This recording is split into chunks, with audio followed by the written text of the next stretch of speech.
शिक्षा हर एक व्यक्ति को आवश्यकता है। अगर किसी भी व्यक्ति को शिक्षा नहीं है तो कहीं भी वो आगे नहीं बढ़ सकता है। किसी भी चीज़ में शिक्षा बहुत ही अपना महत्वपूर्ण भूमिका निभाती है। मैं ये नहीं बोलता हूँ किसी व्यक्ति को शिक्षा नहीं है तो आगे नहीं बढ़ सकता है। एक परिवार जो होता है उसका 5 साल का एक लड़का होता है, उसका एडमिशन होता है स्कूल में और कोचिंग में जाने के लिए उसको पैसे दिया जाता है। माँ बाप सोचते हैं कि जो बच्चा है पढ़ाई के क्षेत्र में नाम रोशन करेगा।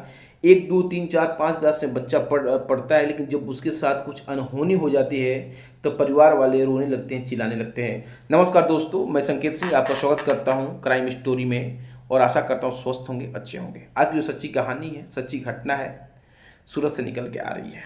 एक लड़का जिसका उम्र महज 11 साल होता है, वो पढ़ने में काफ़ी तेज होता है, तरार होता है। परिवार वाले भी बहुत ज़्यादा खुश होते हैं कि शायद जो बच्चा है वह पढ़ाई के क्षेत्र में नाम रोशन करेगा। जो 5वीं कक्षा में पढ़ता है तो जो उसकी नज़र होती है एक जो 23 साल की टीचर होती है उससे लड़ जाता है। जब जो टीचर का नाम होता है गुड़िया होता है और जो लड़के का नाम होता है मयंक होता है। मैं आपको विस्तार से बता रहा हूँ।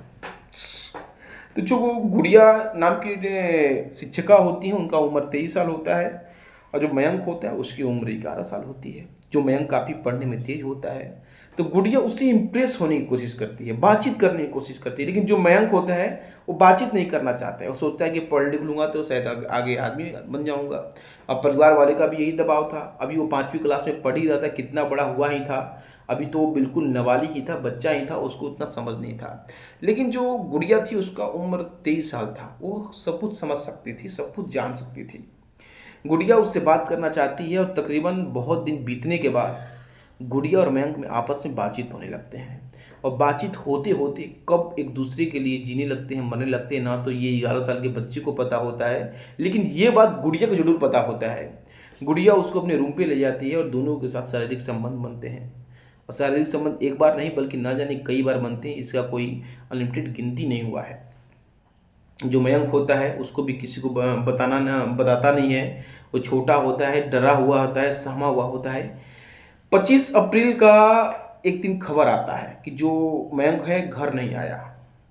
तो घर वाले सोचते हैं कि मयंक गया कहाँ। वो निकलते हैं घर खोजने, बाहर खोजने, पुलिस स्टेशन में कंप्लेंट लिखवाते हैं।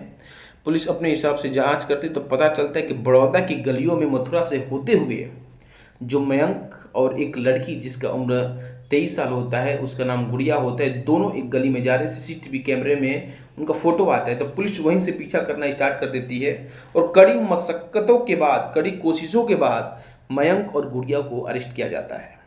जब वहाँ पे पुलिस वाले बैठा कर पूछते हैं कि क्या बात है, कैसे आप इस बच्चे को लेकर आई हैं, कि कहीं आप कुछ और तो नहीं इसके साथ प्लान कर रही हैं। तो लेकिन जो 11 साल का बच्चा होता है बहुत ही ज़्यादा मासूम होता है। उसको उतना प्रताड़ित करने पे कोई भी 11 साल का बच्चे टूट जाएगा, बिखर जाएगा और जो पूरा बात होता है वो बता देता है। जो गुड़िया के साथ किया रहता है, संबंध बनाया रहता है, बता देता है। जब पुलिस वाले इस बात को सुनते हैं तो सुन के चौंक हो जाते हैं, क्योंकि जो गुड़िया का पेट होता है बाहर आया हुआ होता है। उसका जो सैंपल होता है, जो गुड़िया का सैंपल होता है, वहाँ पे जाता है जांच में और डीएनए में पता चलता है कि जो ये सैंपल है किसी और का नहीं बल्कि ये छोटे बच्चे का ही है।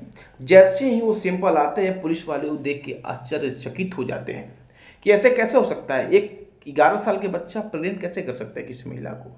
लेकिन ये संभव है, ये सब कुछ हो सकता है और ये हो सकता नहीं, हुआ है। और ये घटना अभी फिलहाल में ही हुआ है। और गुड़िया से बहुत सारी बातें पूछते हैं, बहुत सारे बात वहाँ पे बताती है गुड़िया। आप एक बात बताइए कि अगर कोई व्यक्ति अपने बच्चों को पढ़ने के लिए भेजता है तो शिक्षा के लिए भेजता है, लेकिन वहाँ शिक्षा के मंदिर में नहीं पता कौन सा खेल हो रहा है, कौन जानता है।